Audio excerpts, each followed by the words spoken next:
sir. Cool. Oh, Yes, sir. shit. What is Oh, up, shit. everybody? Episode 32 Uh-oh. of Sports U. Oh, I'm so used to looking like right here, but now Oh. we got the new cameras, my man. They're nice. oh, y'all see me? Do y'all see me? HD, Ooh. Canon Ooh. cameras. Hold on, look at that guy. Always making, And then look at me. God impressive damn. stuff happens. Robbie, you have done it. You've done it again, my If man. you guys are usually listening to us on the podcast where it's like, you're just listening to us, of course, not really seeing anything. Of course, we have a YouTube channel as well.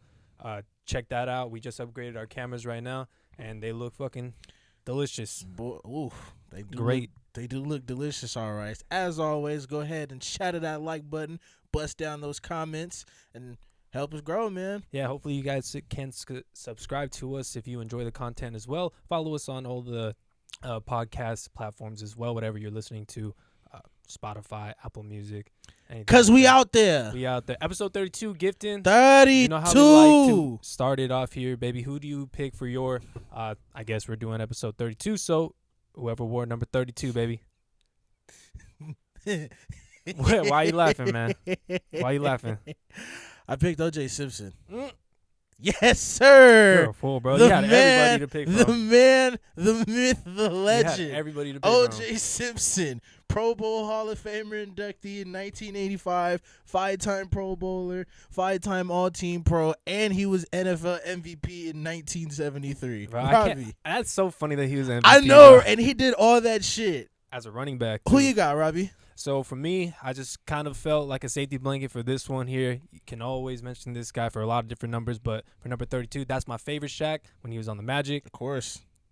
Shaq. Oh, I kind of ruined it before I said it, but that's my favorite Shaq, baby. Oh, The one that's like man. baby Shaq, and then he can just like run like Zion basically, but he's playmaking and just doing what he does. Oh, Yeah. goodness. But in like a smaller frame. So he was like just like a more powerful LeBron. But he had crazy playmaking on that team, man. Him and it sucks though that him and Penny could never do it, but man, so all right, Robbie. 15-time All-Star, Whoop. Hall of Famer, of course. Played for like 6 different teams. I think he was 6 like or every 7. color of the rainbow as well. So Low key. it's definitely a guy who traveled around, but definitely made his mark on the league. Get in. How we starting, baby? All right, man. So first things first.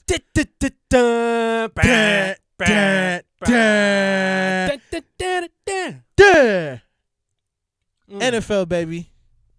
America's favorite sport, somewhat.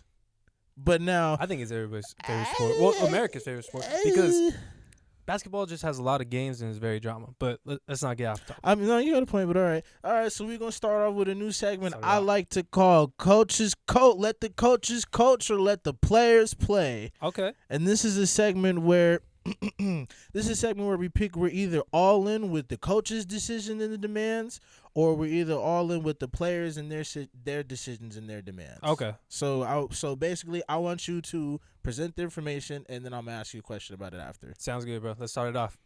What's the first one? We have We have Sean McVay and Jared Goff. He was low key sneak dissing him. I was reading the article that you're putting up there when he said, he's the quarterback for right now.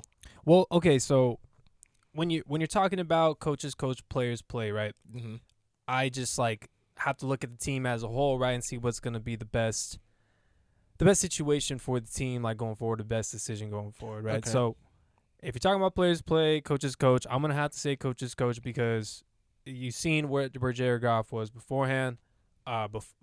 Before Sean McVay, and then you seen him with Sean McVay, and then like of course it's been a couple years, so it seems like a couple of times like his play calling could be just something like you can guess his bootlegs and all that kind of stuff, trying to establish the run to get the play action going. Right. But there's a lot of turmoil between these two, so for me again, I'm gonna go ahead and pick coach's coach just because he's proven to develop quarterbacks and make something that didn't look good and he was gonna be a total bust into a star that actually got paid a big contract. Yeah. You know what I'm saying? I'm also going to have to agree with you on the coach's coach situation because, like I said, I mean, you yourself already call your favorite team's quarterback Jared Goff. So, well, let me expand on that. So that is actually a topic that I do kind of want to get into. Even though, my bad, one thing I did want to bring up, even though Sean McVay is a little bit sketchy when it comes to red zone decisions, yes, I'm still going to go with Sean McVay over Jared Goff. Thank you. Okay, so So let's talk about it as a whole, right? Please do. So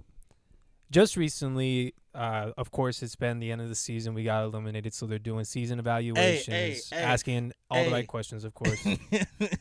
What did I tell y'all? What did I tell this man? I told you, pack that shit up and go home. I told you, bro, it's gonna happen. I already said. Nah, that you was like, nah, man, man, anything can happen. Anything can happen. Somebody make a clip of that and send it to me. I'll pay you. I'm telling you, no, it's not. I never said that. I already told you that we were gonna lose in that one, especially to the Packers, man. Fuck Aaron Rodgers. Go ahead. All right, so they're doing the season evaluations at the end of the season where they're just asking all these different questions on what is going to happen for the team, important decisions, all that good jazz. So, of course, the Rams aren't in a good cap space era. You definitely have Jared Goff in his injury right now. But so, like, Sean McVay definitely had to answer a lot of questions when it came to it.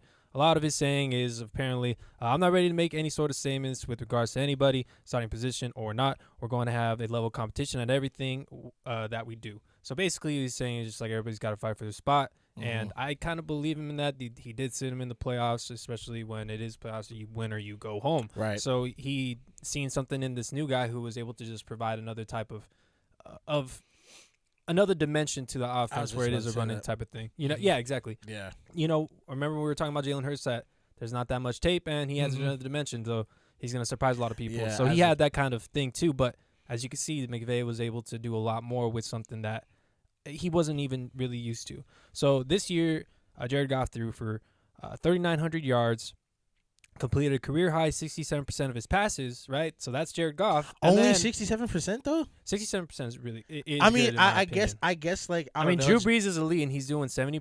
67% is really good.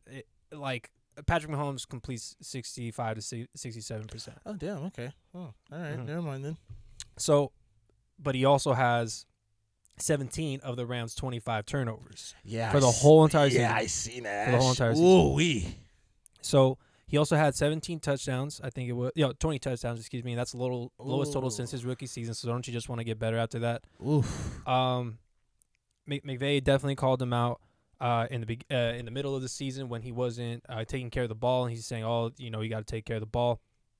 So as of right now, the Rams aren't in a really good situation when it comes to QB, and you don't really know what's going to happen in the next coming years. I think we're still going to stick with Jared Goff. We have really nothing else to kind of do. Really? Yeah, because we're paying him so much. Like, there's nothing really to do with them, or we're taking a huge cap hit. And that's where my next thing is, like, our cap is really shitty, and we have to resign so many free agents that it's kind of like, where do we start?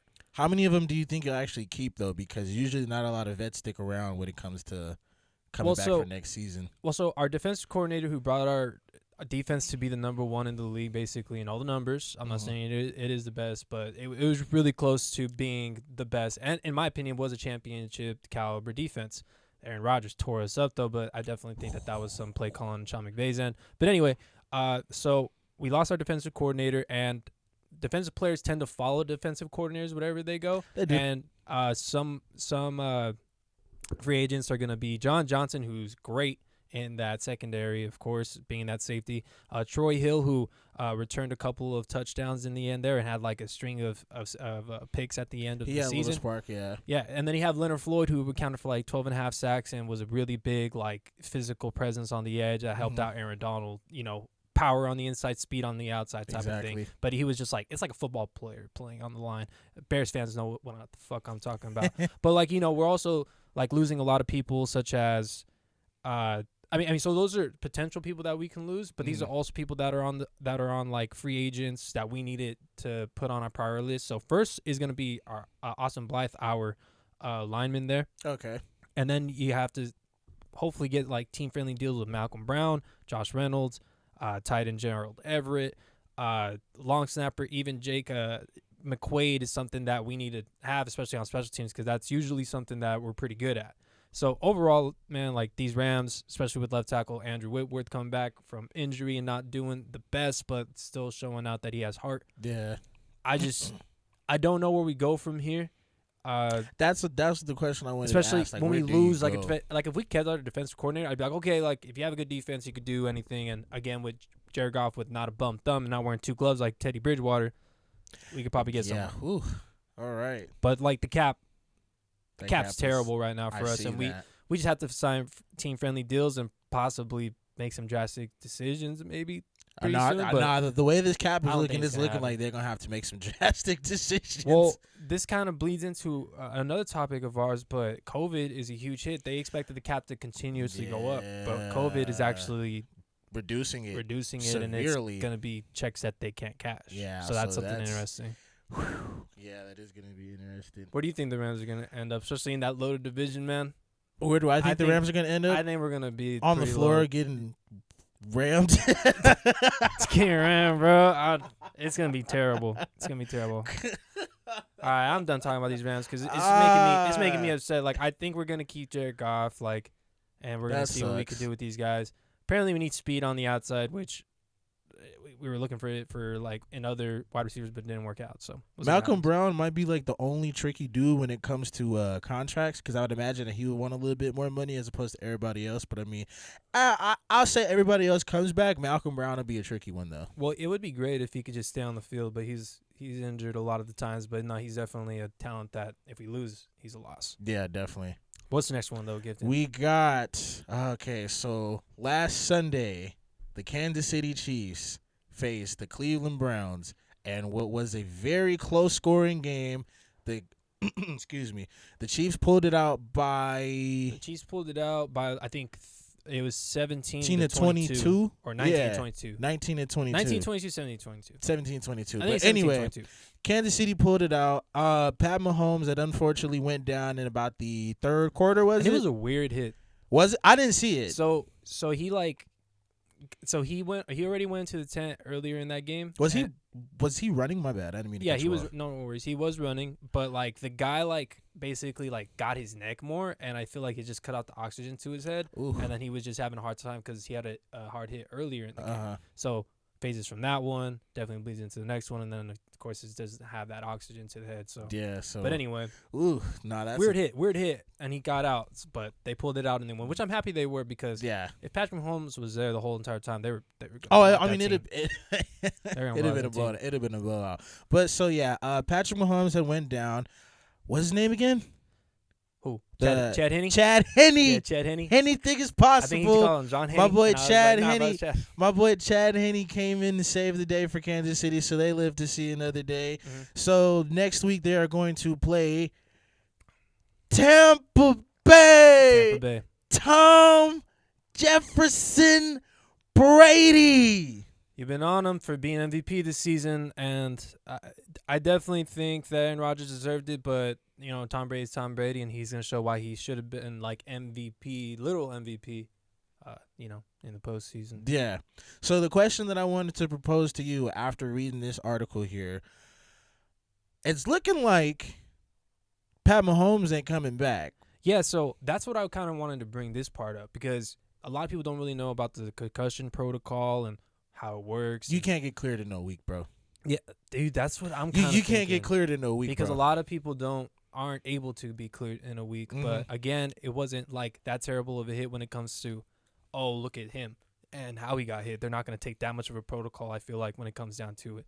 But let's check it out. Especially when the NFL, I feel like, wants Patrick Mahomes in like the Super Bowl and shit. Because they got to make their money. Exactly. So let's see here. So one writer says that at some point this week, and this is Nate Taylor, he's a Chiefs beat writer.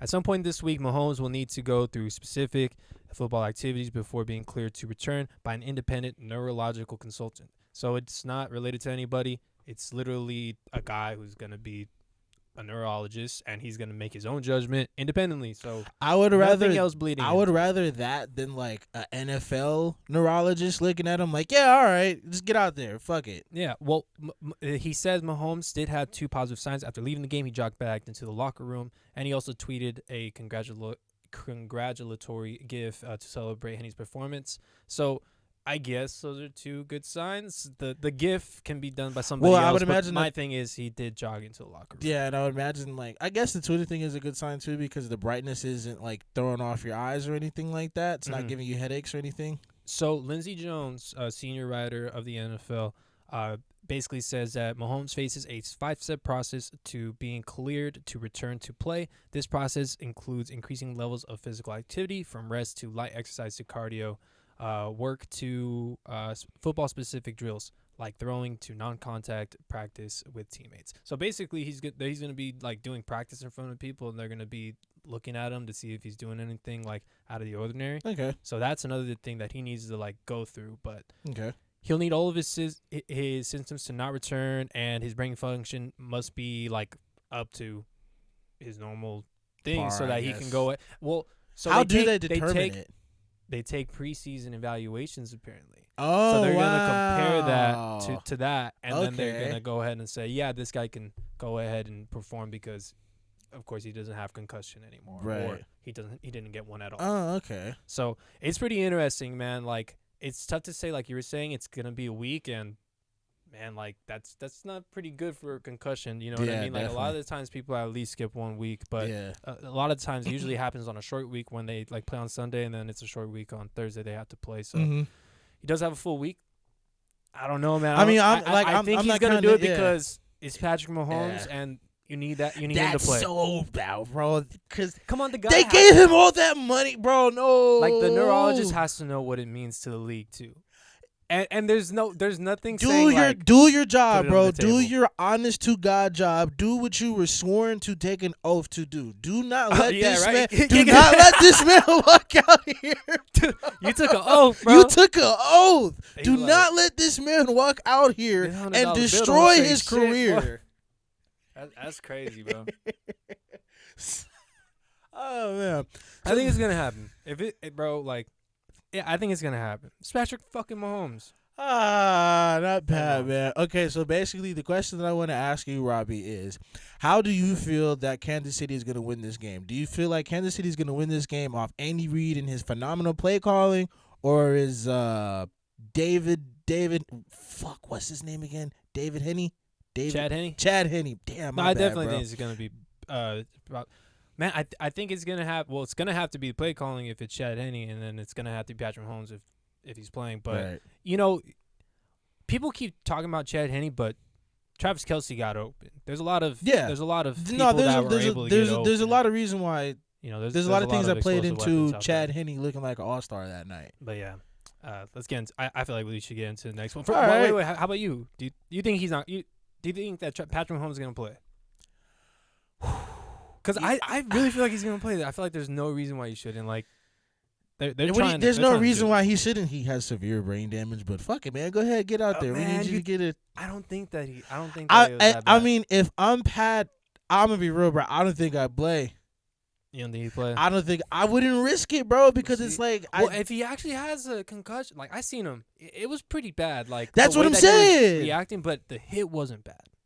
So that's what I'm saying. Like maybe it was just like lack of oxygen to the brain. But it's like lack of oxygen to the brain. That sounds pretty bad. But I'm saying, bro, like I don't know. I feel like he's gonna play. It's a playoffs. It's a okay, you know what? Fine, conference fuck it. Pat, come on back, Pat, come back. Double your helmet, double Stick something. to your guns, Yeah. you fucking prick. No, let's get on to the next one, man. I actually did introduce this one. I was pretty fucking upset. Go ahead. These Saints, every fucking year, they always have, we're the best roster in the league. Well, look where that fucking got you. Not to one Super Bowl, like, since, of course, he went to the Super Bowl. I don't back in, see think why it you'd was be 08. upset, because after the first time, like Well, after the second time, actually, it's like, all right, bro, like I don't know, Sean, like Well, your time might be coming. Well, so to they an end. kept getting screwed. You know what I'm saying? So like, Oh, we kept getting screwed. Oh, the ref didn't pick it up. Oh, the ref didn't throw a bro, flag. bad calls, bad tackling, strange endings. Bro, the Minnesota Miracle, the Rams foul. That was The shit Vikings got 'em. coverage. What are you talking about? Which one? The Minnesota Miracle. Minnesota. That was shit coverage, and you know apparently it. He wasn't trying to get PI because he Of thought course he he got there a little wasn't. early, but whatever, bro. Like I don't know. That's besides the point. Okay, go ahead. So the Saints right now, because Drew Brees is gone. I'm assuming Drew Brees is gone. It seems like it. Fuck, he I better do want be. to talk about something else after this. So He just better something real be. quick. But the Saints have a major reconstruction on their hands, They and do. the reason why is because Drew Brees is gonna be gone. Mm-hmm. They have a shitty cap space because they got fucking screwed by COVID like so many other people did, right? Right. So as the cap decreases, the Saints have to reduce more than $90 million of payroll to get back to 2020 cap numbers. So if the cap decreases below 2020 levels, then the Saints' problem grows larger. So Oh, damn. yeah, so it's not even something that actually has happened or is finalized yet. So they don't even know what kind of mess they're in until like it actually is set. Right. But so now like everybody kind of must cut their roster, the people that were kind of planning on it to go up and see what happens. See, that part sucks because imagine you're like a third string dude and we're like, hey man, like we gotta let you go, you know? Like, well, a third string dude will actually Well, probably still stay. It's just really? yeah. So some more established guys that other teams with more cap, they'll get bought out because in the NFL mostly it's about money.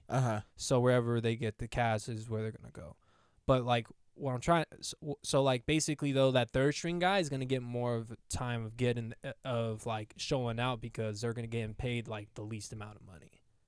Because for the Saints at least, they're gonna keep Cameron Jordan, they're gonna keep Marshawn Lattimore, and that's it on their my God, defense. they have to. And on their offensive side, they're gonna keep Alvin Kamara, they're gonna keep Michael Thomas. They better. And then they're gonna keep their they're gonna invest everything in their defensive line and their offensive line. Mm-hmm. And how you feel just about keep going Taysom because yeah, okay. That's where the next thing is going. So how you feel about Taysom Hill? You always want to develop your quarterback, right?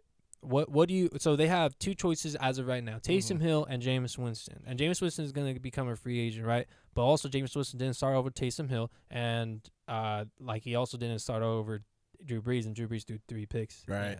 So with Taysom Hill in the next coming weeks, we're gonna figure out if they actually want to keep him, and they might want to extend his deal so that they can use the cap of what he actually has next year and spread that through the next coming years instead of having it just all right now so that the cap is less, right? Okay. So that's what they can do with Taysom Hill. But for me, like we said earlier in the year, Taysom Hill ain't shit. He provides a different dimension, like, but once you actually get that like tape on him, it's not going to be there and that's just my opinion. I don't believe that Taysom Hill is going to be that great. He didn't really throw a good ball for me as well, so that's just my thing with it.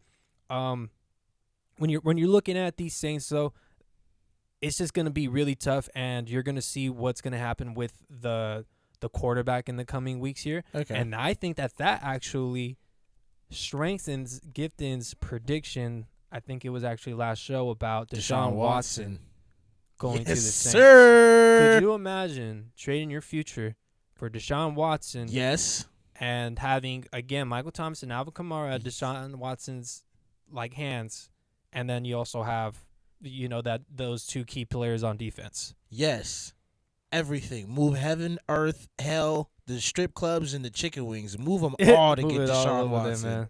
So it's pretty funny though to think that in 2017 they actually were trying to draft Patrick Mahomes. That was wild too. When I didn't know that either. That's so crazy. That was kind of crazy because like apparently the Saints knew. I mean the Chiefs had heavy knew. Intel. Yeah. Some snitches, bro. Y'all got to cut that shit out, Apparently man. there's going to be some documentary about it maybe. Oh, that's going to be like good. But we'll see what happens. But, yeah, so next 3 to 4 years, Sean Payton has a lot in his hands, but this guy's definitely an offensive playmaker or play caller that can make a lot of quarterbacks look good. Look at Taysom Hill. Look at Teddy Bridgewater. Look at Drew Brees. That is definitely, declined at the end there. Still brought him to, 1 game away from the conference championship game. So, man, it's just tough. Like, you still got DeMario Davis as a linebacker there. It's just, I think that they're going to invest in the line because he's part of the Bill Parcells type of tree where it's like you got to beat the game in the trenches, and then you have a couple skill players and really go at it. But everybody else is just like your system and your play calling. You know what I mean? And the coaching side. Do you feel like Sean Payton needs to go out because of his last 3 division championship games? Well, because in all honesty, it's been 3 games and the same thing. We've had the same result over and over and over. We can't get out of the divisional round. Well, my thing is, let's look at the last 3 postseasons and let's answer this real quick. Okay. if you look at the last 3 postseasons, Drew Brees has underperformed in each one of those games, and it's never been the defense's fault. Whereas it always was that this defense can't perform for Drew Brees. This defense can't perform for Drew Brees, especially in the regular season, because Drew Brees was putting up like 30-plus points all the time. Mm-hmm. And then nowadays, especially in the last 3 years, when people have tape and they say, oh, this is just dink and dunk Drew Brees, you see what happens when an actual team that plays actual defense and has good coaching can do to Drew Brees. Mm-hmm. So, I don't know. Sean Payton, I feel like, can make a lot of people look better than they actually are. So that's why I keep him. And he also won me a Super Bowl already. I get that, but that was the past. And now it's like what you did in the past isn't holding up no more. Isn't holding up no more? Not really. In my opinion, no. It's looking like it's not really holding up no more. Okay, I mean, they draft well. Michael Thomas. Yeah, cool. But what happened? Demario We drafted well again, and look what happened. We lost in the divisional round for the 3rd year in a row. At least they're there, but they also get into. They always come out with the best roster. It feels like, because they have a really good roster and it's always interchangeable. But I mean, I get it. I understand where you're coming from, but there's also other great teams out there. So what are you going to be happy for? Like, here's the thing. You can go and flip the coin on another coach, or you can just bet on your Super Bowl winning coach that you have already and already has something established. And most likely wants to prove himself and can do a lot with very little. So he has his cornerstones and he knows what he likes, and Sean Payton has always been a guy that can take a team to at least the playoffs and show some contention. Yeah. And, again, if they're building really good, it's not just him. It's a GM, Mickey Harris, too. Or Mickey Loomis, excuse me. So we'll see what happens. They're good at drafting, and they're going to have to find some people in this upcoming year, especially with the cap and everything. COVID fucking sucks. I think we could expand a little bit more without Sean Payton. But hey, that's just my opinion. My opinion. I feel it, man. They got a lot of skilled players. A lot of people can do a lot with that. All right, but you know what time it is. What time is it? It's the time for the reason why we do the damn show in the first place, bro. Hit it. Yeah.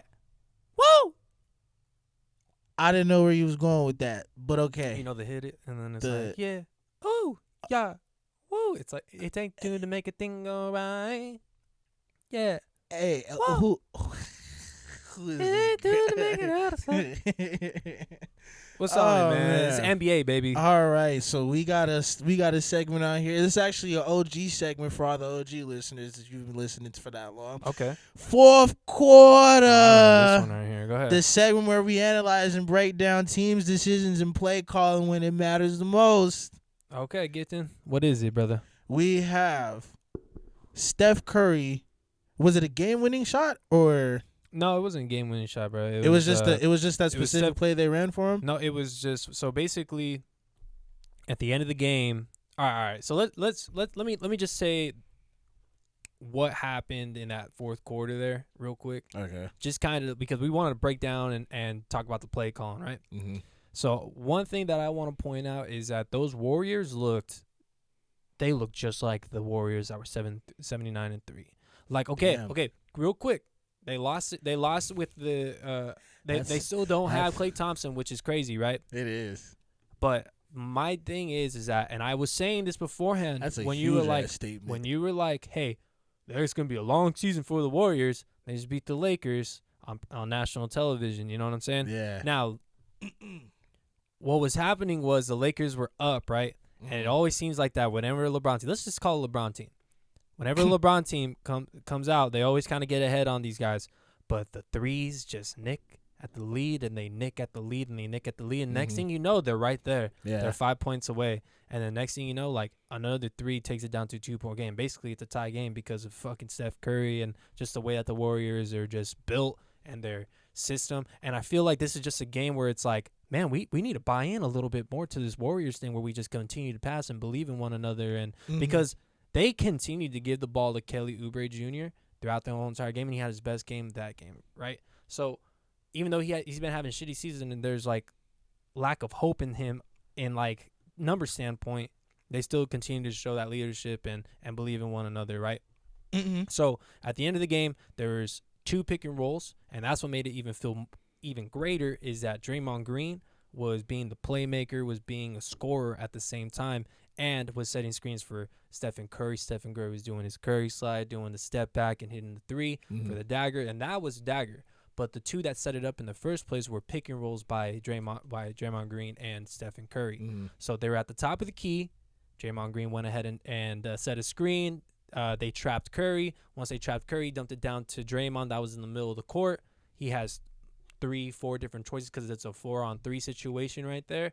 And then Draymond Green usually picks a playmaking type of situation and, you know, passes the ball to the best scorer in that situation. Right. But not this time. He actually beat LeBron, who was trying to help out in the end to stop the shot, but he was able to get the layup in. And on another time, it was like a quick jab step, like fake, and then he just gave up like the softest fucking like 2-point like little floater. So like the thing is that if Draymond Green continues to be aggressive, and I feel like he's like, okay, as much as Clay is important, and you've seen how important he was in the beginning of the season, and then as much as Steph is important, because of course it's Stephen Curry is the motor, and then you have Draymond Green though, who literally puts all those guys in their best spot and is the most unselfish guy and will like play defense and be that key player. You know what I'm saying? So like, it was just so cool watching that fourth quarter because it just gave me like just reminders of how that 73-9 team was, where it was always making the extra pass, always finding the best shot, and they fucking did that in the fourth quarter, and they were showing like resiliency throughout the whole entire thing because of course those threes they beat twos, dog. Right. Wow. I didn't get a chance to watch the game actually. I watched the highlights of it, but I mean, there's nothing like actually watching like the whole game of it. No, I get you. Like I did. So I watched like the half and then just kept going forward, and it was like cool to see like just that they continue to play very well and they continue to believe in one another. And again, Kelly Oubre, bro, like we were talking about him, and you were kind of spazzing on him, saying that he's not that. I mean, good. I said he's a good player. We hold on. But hold on. I was like, he's not gonna shoot. I had this to honestly think about it, but I mean, well, you said you believed in the beginning of the year it's gonna be a long season for the Warriors. You even tweeted about it. I still kind of feel the same way, man. I still kind of, because let's say the Nets lose, right? Okay, they're still gonna be in the fucking playoffs. It doesn't matter. Yeah, but I'm not saying that like it's a whole season. You know what I'm saying? You can't just base off this one time. And if you look at their team, they have enough shooting. They have enough. Okay. They have enough players that can get their own bucket. They have enough players that can defend very well, and they have depth as well. They also have rising stars that have potential, and of course, you have Steve Kerr and an organization that's going to give everything to the team. All right.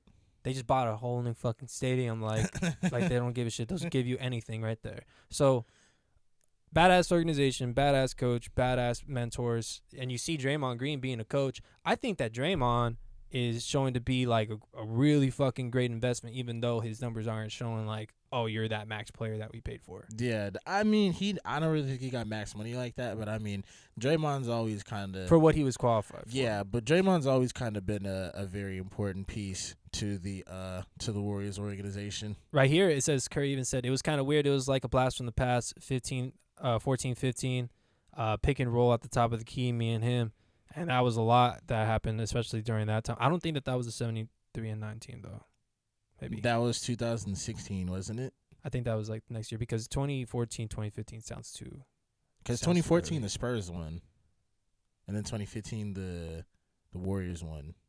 So then maybe it was that year. Because you know how it's offset years. Oh, yeah. Because it has that little thing. You might be right. But yeah, so another quote that he said, or what Kerr says, when we run that pick and roll this year especially, everybody's blitzing Steph and trapping him. Anytime Draymond can get the ball in the middle of the floor, it's a 4-on-3. And I think tonight was really the first night that he looked aggressive to attack the rim instead of to swing the ball on. So, yeah, again, like, he showed a different type of thing, like momentum, you know what I mean? And you know how Draymond Green is kind of like playoff Rondo? Playoff Draymond Green kind of goes off.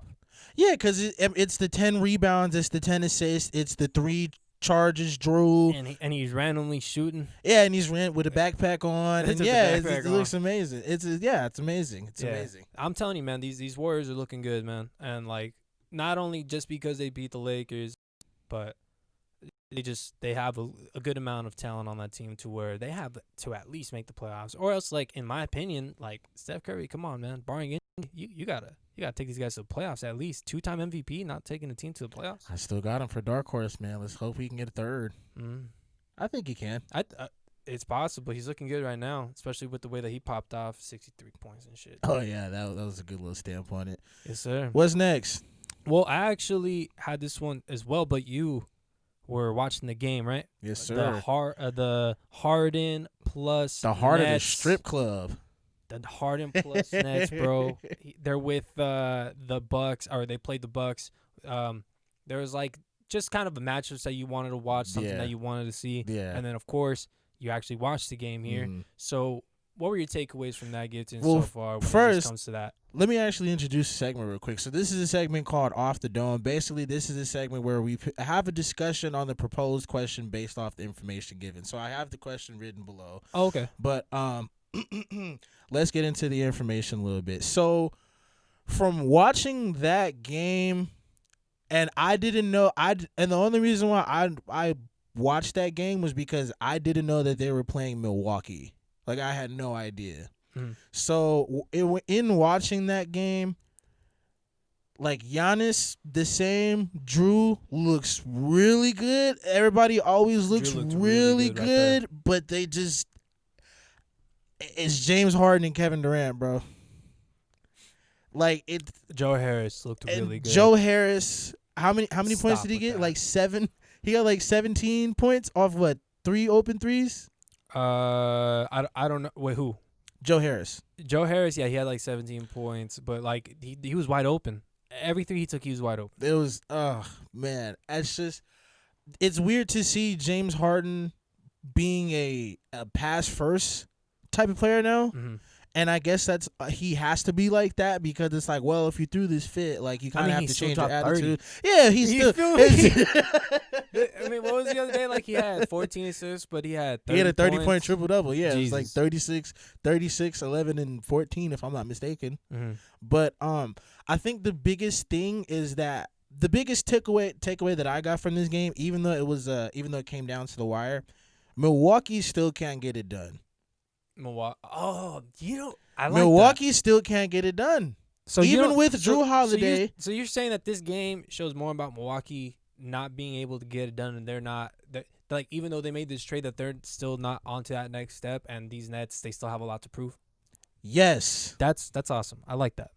Yes, they can't get it, and I don't know what it is. Well, for one thing, I want to agree with you with the Jrue Holiday thing. I feel like he really did show out that he was actually a good acquisition.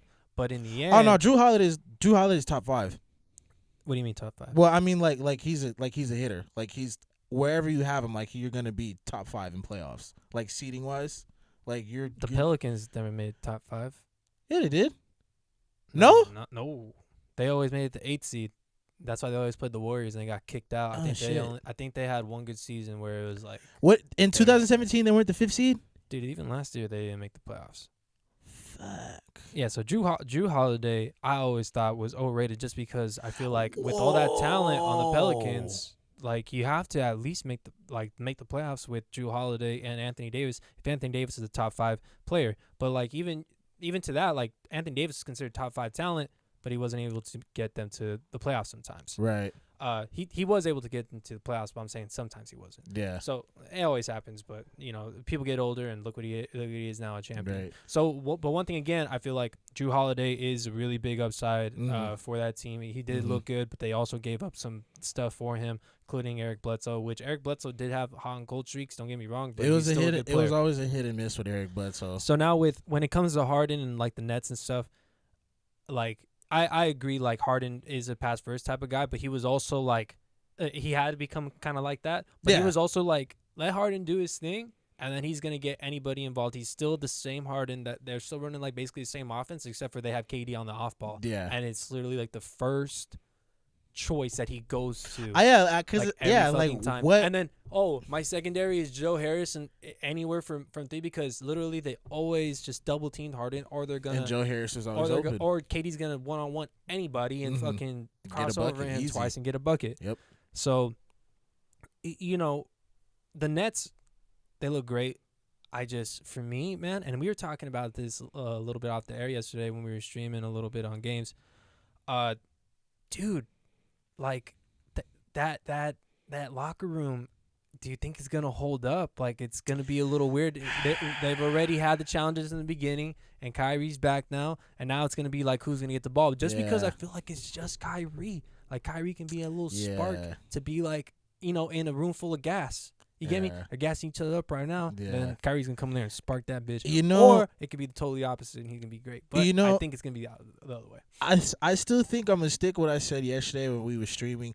There's no way that KD and Kyrie didn't sign off on that and not have that conversation like, hey, bro, like, we have to suppress all egos for this to work. Mm-hmm. We have to keep everybody in check. Everybody has to be accountable. Everybody needs to hold their head high when we're low. You know what I'm saying? I think that this will be a great tell to Durant's leadership. That part. You're emphasizing it, but it's going to be like at the end of the season, if they are where they want to be, like you'll see. You know how LeBron went and D Wade was the leader, but LeBron like won them the games. Like maybe KD was doing it over there, and like Steph like was the face and stuff like that, but KD like won him those games. Right. And then now KD's going to go off and kind of do the similar thing. Right. One thing I did want to bring up about the Nets, though, is that they traded away Jared Allen, of course. That was stupid. DeAndre Jordan did not look good, even though he did play better than I thought he was going to. But he just looks so old, man. Yeah, he looked. It's like you can't throw him a lob no more. You can't rely on him in the dunker spot or anything. He'll still get a block, could get you a rebound, but yeah, bro, he was looking really old. Yeah, he was looking really old. Really, really old. So I'm very interested to continue to see how the defense goes, and I just want to claim Bruce Brown, the best defender, probably right behind KD. KD, he's not going to really use all of his physical efforts. Not on right defense. now, at least. Bruce Brown right now looks crazy on the defensive end of the Nets, and he might be one of the best players when it comes to the postseason because they're definitely going to make the postseason. But you know how everybody made Landry Shamet a name, and he's on this team now? Yeah. And they're like, oh, he's a really great defender. Like, it's on the 76ers. Like, they need a defender. Like, this man is definitely, a way better defender than Landry Shamet, and he's going to make a name for himself pretty soon, too. So watch out for that. But, again, they might actually add some more defense with Don Shumpert through Mike D'Antoni because he has relationships with him as well. That would be the next best name to go with. That's a safe name.